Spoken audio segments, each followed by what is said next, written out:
فرزند زہرا یہ حالات برے ہیں۔ کاشانۂ بصیرت ویب سائٹ، واٹس ایپ اور یوٹیوب چینل پر مشتمل ایک ایسا مکمل پلیٹ فارم جس پر محروم بصارت کے لیے بالخصوص اور تمام افراد کے لیے بالعموم سینکڑوں کی تعداد میں مستند اسلامی کتب دستیاب ہیں۔ لہذا گزارش ہے کہ آپ اپنی ذمہ داری نبھاتے ہوئے کاشانۂ بصیرت کی ویب سائٹ کو وزٹ، واٹس ایپ چینل کو فالو اور یوٹیوب چینل کو سبسکرائب کرنے کے ساتھ ساتھ بیل آئیکن کو پریس کیجئے تاکہ آپ علم کے حصول کے ساتھ ساتھ مذہب اہل بیت کی اشاعت میں بھی اہم کردار ادا کرتے رہیں۔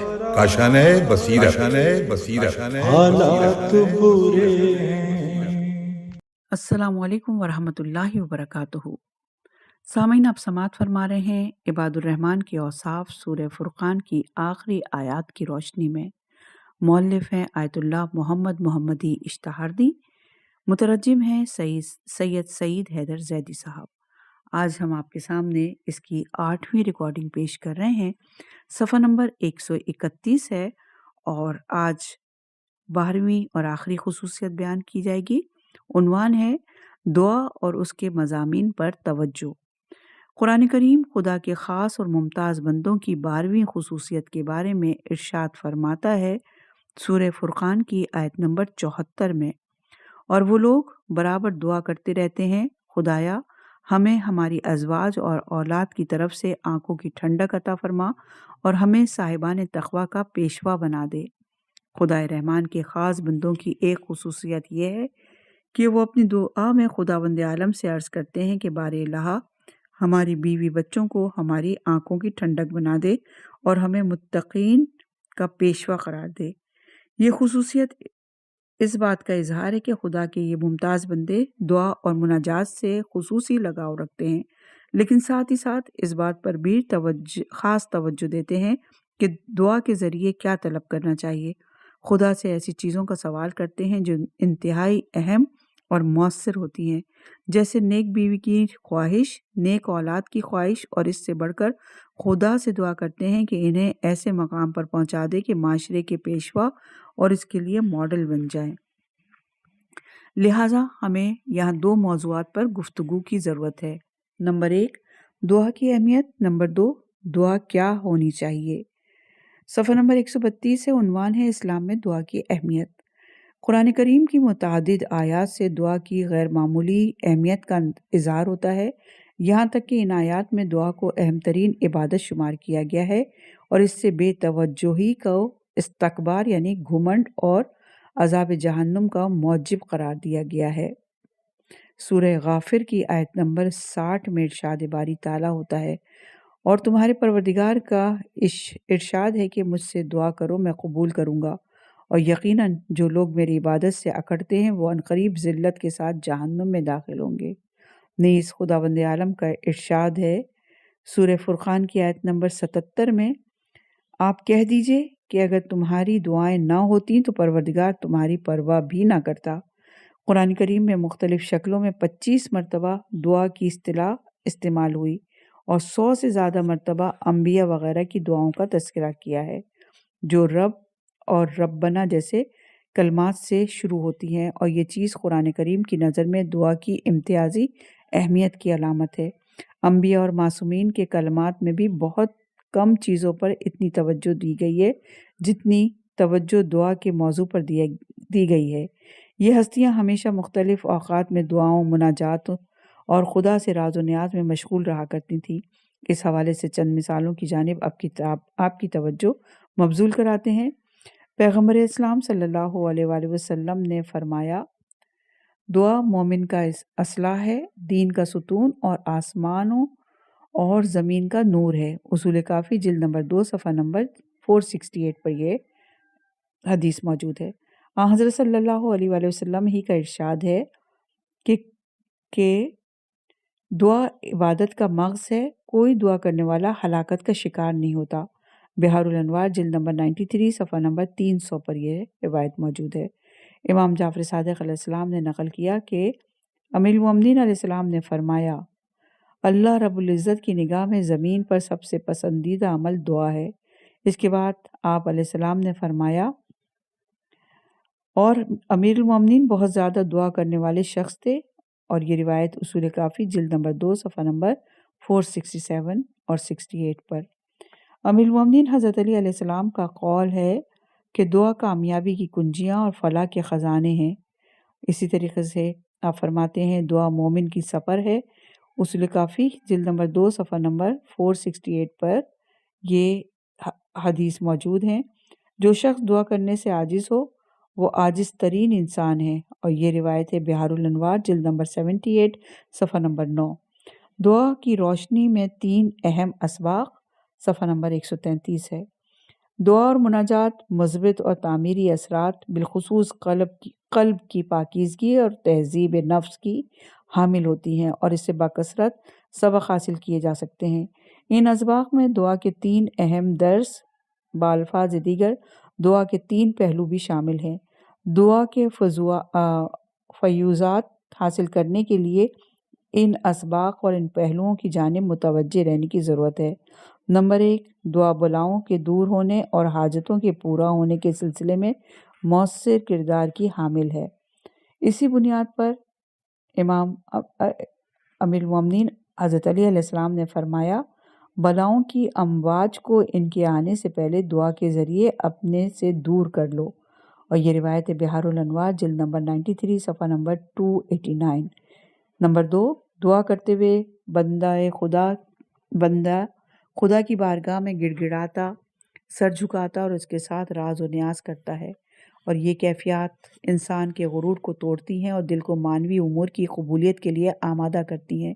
اس کے نتیجے میں انسان اطمینان نفس، قوت قلب اور بلند جذبات اور احساسات کا حامل ہو جاتا ہے۔ اس بارے میں قرآن مجید ارشاد فرماتا ہے سورہ اعراف کی آیت نمبر 55 میں، تم اپنے رب کو گڑ گڑا کر اور خاموشی کے ساتھ پکارو۔ نمبر 3، دعا کے مشعولات اور مضمون اور دعا میں موجود بلند پایہ معرف پر توجہ۔ مثال کے طور پر صحیفہ سجادیہ کی پہلی دعا اور نہج البلاغہ کا پہلا خطبہ بلند پایہ معرف اور علمی نکات کے اعتبار سے یکساں ہیں۔ ان معرف پر توجہ انسان کی معلومات کی سطح اور معرفت میں اضافے کے ساتھ ساتھ اسلام کی اعلیٰ تعلیمات اور مفاہیم سے بہتر آشنائی کا ذریعہ ہیں۔ ان اعلیٰ مفاہیم اور تعلیمات میں سر فہرست توحید و خدا شناسی ہے، اور استجابات دعا کے سلسلے میں اہم کردار کی حامل ہے۔ جیسا کہ روایات میں آیا ہے کہ ایک گروہ نے امام جعفر صادق علیہ السلام سے پوچھا، ہم دعا کرتے ہیں لیکن قبول نہیں ہوتی، ایسا کیوں ہوتا ہے؟ امام نے جواب دیا، اس لیے کہ تم اسے پکارتے ہو جسے پہچانتے نہیں۔ بہار الانوار جلد نمبر 93 صفحہ نمبر 368 پر یہ روایت موجود ہے، یعنی بغیر معرفت الہی کے دعا کرتے ہو۔ مجموعی طور پر دعا ایک ایسی عبادت ہے جسے روح کی پاکیزگی اور اس کی تعمیر میں زیادہ سے زیادہ کردار کا حامل ہونا چاہیے۔ اس کردار کے حصول کے لیے واجب، مستحب اور کمال دعا کی شرائط کو ملحوظ رکھنا چاہیے۔ خدا کی قبولیت بعض شرائط سے وابستہ ہے، اور ان شرائط کے حصول کا تہذیب نفس اور تکامل انسان سے قریبی تعلق ہے، اور کہا جا سکتا ہے کہ جس قدر انسان میں دعا کا مثبت اثر ظاہر ہوگا اسی قدر دعا درجہ قبولیت پائے گی۔ اس نقطے کی وضاحت کے لیے آپ کی توجہ چند فرامین نے معصومین علیہ السلام کی جانب مبذول کرنا چاہتے ہیں۔ پیغمبر اسلام صلی اللہ علیہ وآلہ وسلم نے فرمایا، ایسا شخص جو چاہتا ہے کہ اس کی دعا قبول ہو، اسے چاہیے کہ اپنے خوراک اور ذریعہ آمدنی کو پاک کرے۔ نیز آپ علیہ السلام ہی نے فرمایا کہ تمہیں امر بالمعروف اور نہی عن المنکر کرنا چاہیے، وگرنہ خداوند عالم تمہارے نیک لوگوں پر برے لوگوں کو مسلط کر دے گا، اور تم کتنی ہی دعا مانگو لیکن وہ دعا قبول نہیں ہوگی۔ اور یہ روایت بھی سفینۃ الجہار جلد نمبر 1 صفحہ نمبر 448 اور 449 پر موجود ہے۔ دعائے کمیل میں حضرت علی علیہ السلام فرماتے ہیں، بار الہ میرے ان گناہوں کو بخش دے جو دعا کی قبولیت میں رکاوٹ بنتے ہیں۔ ایک شخص نے امیر المومنین علیہ السلام سے سوال کیا، ہماری دعائیں قبول کیوں نہیں ہوتی؟ امام علیہ السلام نے اسے جواب دیا کہ تم نے خدا کو پہچانا ہے لیکن اس کا حق ادا نہیں کیا، رسول پر ایمان لائے ہو لیکن ان کے فرامین اور احکام کی پیروی نہیں کی، آیات الہی کی تلاوت کی ہے لیکن ان کی تعلیمات پر عمل نہیں کیا۔ زبان سے کہا ہے کہ آتش جہنم سے ڈرتے رہو لیکن تمہارا کردار آتش جہنم میں داخلے کا موجب ہوتا ہے۔ زبان سے کہتے ہو کہ تمہیں جنت پسند ہے لیکن اپنے عمل سے جنت سے دور ہو گئے ہو۔ خدا کی نعمتوں سے استفادہ کیا ہے لیکن ان کا شکر ادا نہیں کیا۔ خدا فرماتا ہے کہ شیطان سے دشمنی رکھو، تم نے اپنی زبان سے تو اس سے دشمنی کا اظہار کیا ہے لیکن عمل سے اس سے دوستی کی ہے۔ تم نے دوسرے لوگوں کے عیب تو دیکھے ہیں لیکن اپنے عیبوں کو نظر انداز کیا ہے۔ اگر تمہاری نیت خالص ہو اور تم امر بالمعروف اور نہی عن المنکر کرو تو تمہاری دعائیں قبول ہوں گی۔ یہ روایت بھی سفینۃ النہار جلد نمبر 1 صفحہ نمبر 449 پر موجود ہے۔ ایسی باکثرت روایات موجود ہیں جن میں دعا کی قبولیت کے لیے اس کی شرائط فراہم کرنے کی جانب اشارہ کیا گیا ہے۔ لہٰذا نتیجہ یہ نکلتا ہے کہ ہمیں بے سوچے سمجھے اور صرف بظاہر دعا کرنے پر اکتفا نہیں کرنا چاہیے بلکہ دعا کے مضمون اور مشغولات اور شرائط پر بھی توجہ دینی چاہیے تاکہ اس عمل سے بھرپور اور مکمل استفادہ کیا جا سکے۔ صفحہ نمبر 136 ہے، عنوان ہے دعا کے مضمون پر توجہ اور بے موقع یا کم فائدہ دعاؤں سے اجتناب۔ زیر بحث آیت یعنی سورہ فرقان کی آیت نمبر 74 میں واضح کیا گیا کہ خدا کے ممتاز اور خاص بندے وہ لوگ ہیں جو دعا کرتے ہیں اور دعا کے ذریعے خدا کے سامنے اپنی ان 3 خواہشات کا اظہار کرتے ہیں۔ نمبر 1 اچھی بیوی، نمبر 2 صالح اولاد اور نمبر 3 لوگوں کے پیشوا رہنما اور ان کے لیے نمونہ عمل کا مقام۔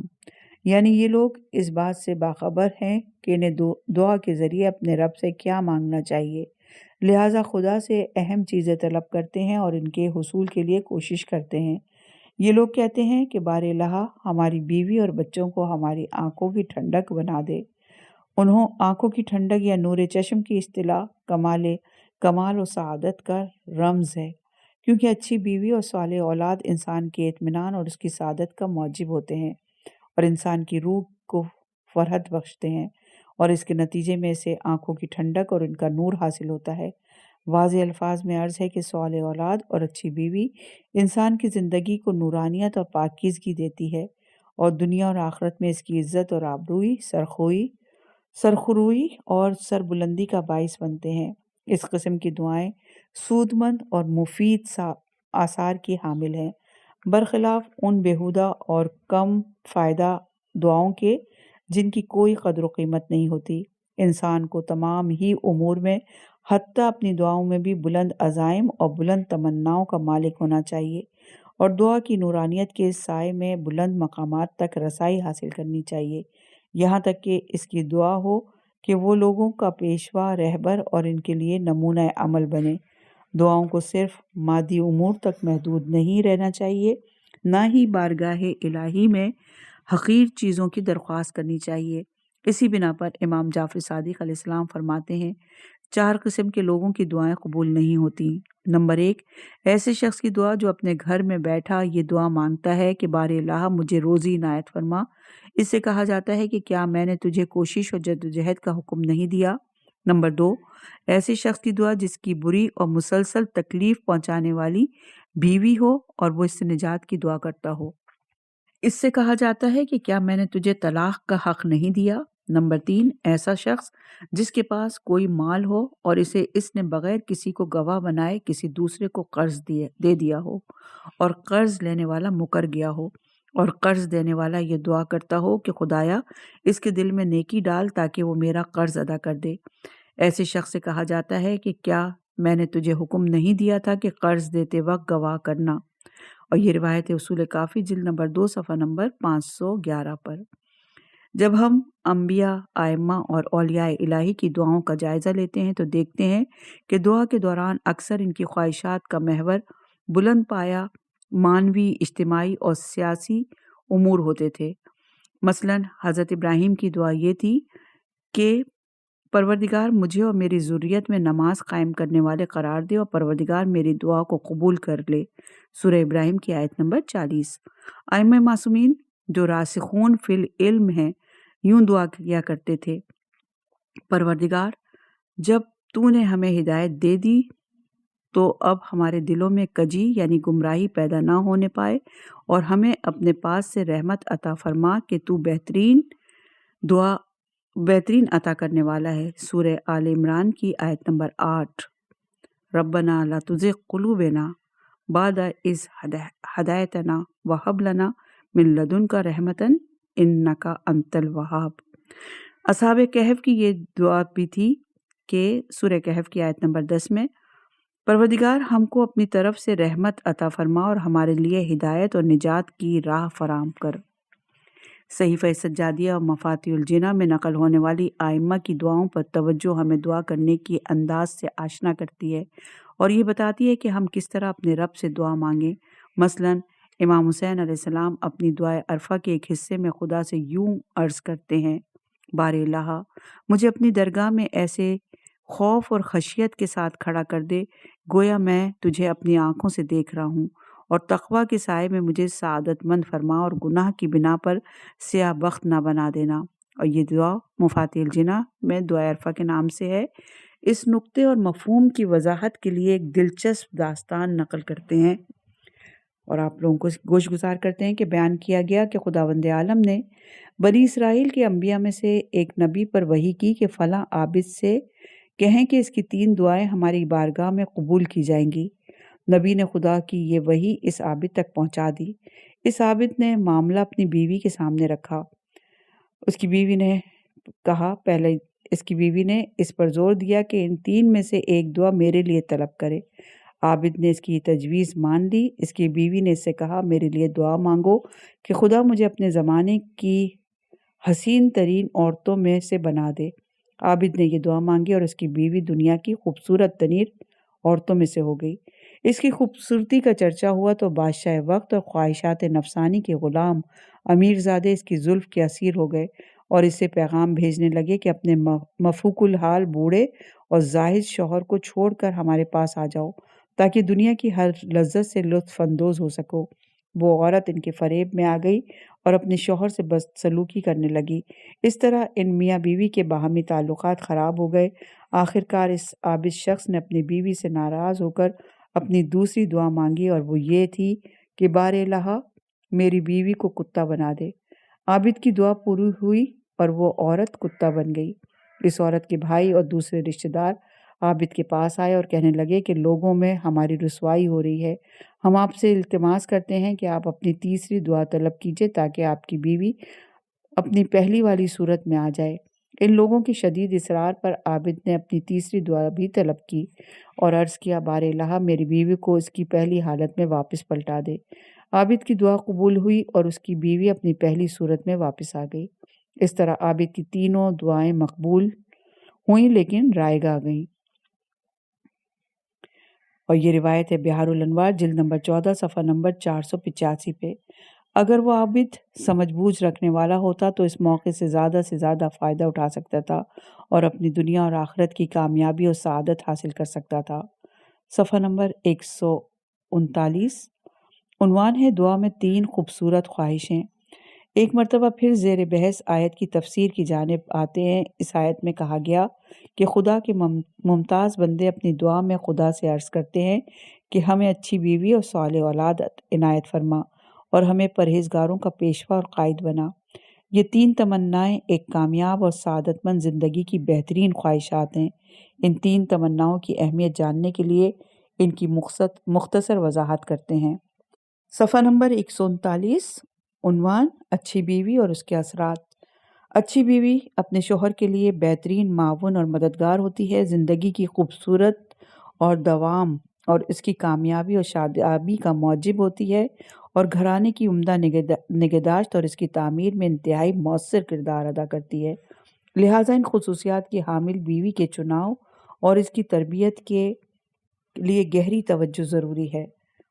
بیان کیا گیا کہ ایک شخص نے اپنی شریک حیات کے انتخاب کے سلسلے میں رسول مقبول سے مشورہ کیا۔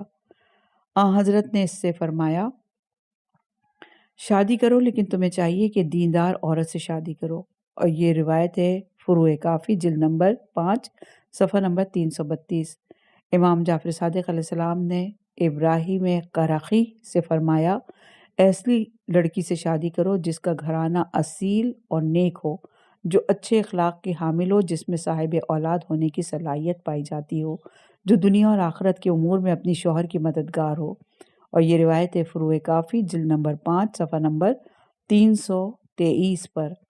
اس بارے میں پیغمبر اسلام صلی اللہ علیہ وآلہ وسلم کا ارشاد ہے، میری امت کی بہترین عورتیں وہ ہیں جن کا مہر کم ہو اور جو خوبرو ہوں۔ اور یہ روایت ہے فروع کافی جلد نمبر 5 صفحہ نمبر 324۔ اس حوالے سے جو روایات بیان کی جاتی ہیں ان کا جائزہ لینے سے پتہ چلتا ہے کہ 12 خصوصیات اچھی بیوی کے علامات ہیں۔ نمبر 1 دینداری، نمبر 2 اچھا اخلاق، نمبر 3 خوبصورتی، نمبر 4 مہر کا کم ہونا، نمبر 5 بچہ پیدا کرنے کی صلاحیت، نمبر 6 محبت کرنے والی، نمبر 7 پاک دامن، نمبر 8 شوہر کی اطاعت گزار اور اس کے لیے سنورنے والی، اچھے اور اصیل گھرانے سے تعلق رکھنے والی، نمبر 10 سچی اور امانت دار، نمبر 11 صاف ستھری اور معطر رہنے والی، نمبر 12 سمجھ بوجھ کی حامل اور خوش اسلوبی کے ساتھ امور زندگی کی تنظیم کرنے والی۔ امیر المومنین حضرت علی علیہ السلام نے فرمایا، کم عقل عورتوں کے ساتھ شادی سے پرہیز کرو کیونکہ ان کی ہم نشینی بلا ہے اور ان کے بچے برباد ہیں۔ اور روایت وسائل شیعہ جلد نمبر 14 صفحہ نمبر 56 پر۔ متعدد روایات میں کہا گیا کہ شادی کرتے وقت تمہارے پیش نظر مال و دولت کا حصول اور شریک حیات کی خوبصورتی نہیں ہونی چاہیے، بلکہ اپنے شریک حیات کے ایمان اور اس کی پاک دامنی کو پیش نظر رکھو۔ پیغمبر اسلام صلی اللہ علیہ وآلہ وسلم نے فرمایا ہے، جب کبھی کوئی شخص کسی خاتون سے اس کے مال و دولت کی خاطر شادی کرتا ہے تو خدا اسے اسی مال و دولت کے حوالے کر دیتا ہے اور دوسرے فوائد سے محروم رہتا ہے، اور جو کوئی کسی عورت سے اس کے حسن و جمال کے لیے شادی کرتا ہے تو اس سے ناگوار امور سامنے آتے ہیں، اور جو کوئی کسی خاتون سے اس کے دین کی خاطر شادی کرتا ہے تو خدا اسے محروم نہیں رکھتا۔ یہ روایت ہے وسائل شیعہ جلد نمبر 14 صفحہ نمبر 31 پر۔ لہٰذا اچھی بیوی کا شمار زندگی کے اہم ترین عناصر میں ہوتا ہے۔ خداوند عالم کا ممتاز بندہ اپنی دعا میں بھی اور اپنے انتخاب میں بھی اس موضوع کو اچھی طرح پیش نظر رکھتا ہے تاکہ اس کے ذریعے اپنی سعادت اور کامرانی کا ایک اہم عامل فراہم کر سکے۔ صفحہ نمبر ہے 141، عنوان ہے سوال اولاد۔ جو عناصر کسی انسان کی سعادت اور کامرانی میں شمار کیے جاتے ہیں ان میں سے ایک اہم ترین عنصر اس کے صالح اولاد کا مالک ہونا ہے، جو واقعاً ایک بیش بہا الہی نعمت ہوتی ہے۔ اس کے برخلاف غیر صالح اولاد بڑی اور تباہ کن بلا ہے جو دنیا اور آخرت دونوں کی ناکامی اور مصیبت کا باعث ہے۔ انبیاء اور اولیاء الہی اپنی دعاؤں اور مناجات میں بھی اپنے عمل کے ذریعے بھی صالح اولاد کے حصول کے طالب ہوتے ہیں اور اپنے بچے کی اخلاقی اور روحانی تربیت کے سلسلے میں کسی تعمیری عامل کو نظر انداز نہیں کرتے۔ اس بارے میں امام جعفر صادق علیہ السلام نے اپنے ایک شیعہ سے فرمایا، جب تم شادی کا ارادہ کرو تو 2 رکعت نماز پڑھو اور حمد و ثنا سے الہی کے بعد دعا کرو اور دعا میں کہو کہ اور میرے لیے اس بیوی سے ایسا طیب اور پاک فرزند نصیب فرما جو میری زندگی میں اور میری موت کے بعد میرا صالح جانشین ثابت ہو۔ یہ روایت وسائل شیعہ جلد نمبر 14 صفحہ نمبر 79۔ امیر المومنین حضرت علی علیہ السلام نے اپنی ایک گفتگو میں فرمایا، خدا کی قسم میں نے بارگاہ الہی میں خوبصورت اور خوش اندام اولاد کی درخواست نہیں کی تھی، بلکہ پروردگار سے التماس کیا تھا کہ مجھے اللہ کی مطیع و فرمانبردار اور خوف خدا رکھنے والی اولاد عطا فرما، اور جب کبھی میں اسے دیکھوں اور اسے خدا کی اطاعت گزار پاؤں تو یہ دیکھ کر میری آنکھوں کو ٹھنڈک نصیب ہو۔ اور یہ روایت مناقب ابن شہر عاشوب جلد نمبر 3 صفحہ نمبر 380 پر۔ رسول اللہ صلی اللہ علیہ وآلہ وسلم نے فرمایا، بے شک صالح اولاد جنت کے خوشبودار پھولوں میں سے ایک پھول ہے۔ اور یہ روایت ہے فروع کافی جلد نمبر 6 صفحہ نمبر 3 پر۔ بہار الانوار کے مؤلف علامہ محمد باقر مجلسی علیہ رحمہ کے والد گرامی عالم بزرگوار مرحوم ملا محمد تقی مجلسی کے حالات زندگی میں بیان کیا گیا کہ انہوں نے فرمایا کہ ایک رات نماز شب کے بعد مجھے پر ایسی حالت طاری ہوئی کہ مجھے محسوس ہونے لگا کہ اگر میں اس موقع پر خدا سے کوئی دعا مانگوں تو وہ دعا قبول ہوگی۔ میں سوچ ہی رہا تھا کہ کیا درخواست کروں کہ اچانک میرے بیٹے محمد باقر کی آواز بلند ہوئی جو اس وقت اپنے جھولے میں تھا۔ میں نے بارگاہ الہی میں عرض کی کہ بار الہ بحق محمد اور آل محمد اس بچے کو مروج دین اور سید الانبیاء محمد مصطفیٰ صلی اللہ علیہ وآلہ وسلم کی تعلیمات کو فروغ دینے والا قرار دے اور اسے بھرپور توفیقات عنایت فرما۔ اور یہ روایت ہے مستدرک الوسائل جلد نمبر 3 صفحہ نمبر 408 پہ۔ یہی دعا اس بات کا باعث ہوئی کہ خداوند عالم نے ملا باقر مجلسی کو توفیق کے تمام اسباب فراہم کیے، یہاں تک کہ جب وہ بڑے ہوئے تو ان کا کمال روز بروز بڑھتا ہی چلا گیا اور انہوں نے اپنے بیان اور قلم کے ذریعے اسلام اور دینی احکام کی نشر و اشاعت کی بھرپور توفیقات حاصل کی اور بکثرت گراں قدر آثار اپنی یادگار کے طور پر چھوڑے، جن میں سے ایک اثر 110 جلدوں پر مشتمل بہار الانوار ہے۔ معروف محدث حاجی نوری علیہ رحمہ کے بقول علامہ مجلسی کا مقام اور ترویج اسلام میں ان کی توفیق اس درجے پر پہنچی کہ عبدالعزیز دہلوی نے اپنی کتاب تحفے میں لکھا ہے کہ اگر مذہب شیعہ کا نام مذہب مجلسی رکھا جائے تو بجا ہے، کیونکہ اس مذہب کو رونق اور فروغ علامہ مجلسی کی وجہ سے حاصل ہوا۔ اور یہ روایت بھی مستدرک الوسائل جلد نمبر 3 صفحہ نمبر 408 پر ہے۔ نتیجہ یہ کہ بڑے لوگ سوال اولاد کے مسئلے کو بہت زیادہ اہمیت دیتے تھے اور اسے اپنی زندگی کے سر فہرست مسئلے کے طور پر توجہ کا مرکز قرار دیتے تھے۔ صفحہ نمبر 143 عنوان لوگوں کا پیشوا اور قائد ہونا۔ بے شک مقام امامت اعلیٰ ترین مقام ہے جسے اسلام نے بہت زیادہ اہمیت دی ہے۔ زیر بحث آیت میں یہ بات بیان کی گئی کہ عباد الرحمن یعنی خدا کے ممتاز بندے وہ لوگ ہیں جو چاہتے ہیں کہ تقوی اور جہد مسلسل کے ذریعے محترم ترین مقام تک رسائی حاصل کریں اور لوگوں کے پیشوا اور قائد بن جائیں۔ واضح ہے کہ اس مقام کا حصول تہذیب نفس کے مراحل طے کرنے اور معنوی کمالات کسب کرنے سے وابستہ ہے، جیسا کہ حضرت ابراہیم کڑی آزمائشوں اور عالی درجات طے کرنے کے بعد اس مقام پر پہنچے اور خداوند عالم نے ان سے فرمایا سورہ بقرہ کی آیت نمبر 124 میں، ہم تم کو لوگوں کا امام اور قائد بنا رہے ہیں۔ یہ دعا اس بات کی نشاندہی کرتی ہے کہ خدا کے ممتاز بندوں کو چاہیے کہ اپنے آپ کو ایسا بنائیں اور ایسے بلند عزائم رکھیں کہ لوگوں کے رہبر اور رہنما بن سکیں اور لوگ ان کے وجود سے پھوٹنے والی روشنی سے استفادہ کریں اور ان کے فیوزات لوگوں کو تاریکی سے نکال کر صراط مستقیم اور روشنی کی جانب لے آئیں۔ اور یہ بات ذہن نشین رکھیں کہ اگر وہ کوشش کریں تو تقوی اور عمل صالح کے سائے میں عالی درجات حاصل کر سکتے ہیں۔ یہ دعا، تمنا اور خواہش وہی ہے جو تمام انبیاء، ائمہ اور اولیاء الہی رکھتے تھے، جیسا کہ اسی جیسی بات امام زین العابدین علیہ السلام کی دعائے مکارم الاخلاق میں آئی ہے، جہاں آپ نے خداوند عز و جل سے دعا کرتے ہوئے عرض کیا کہ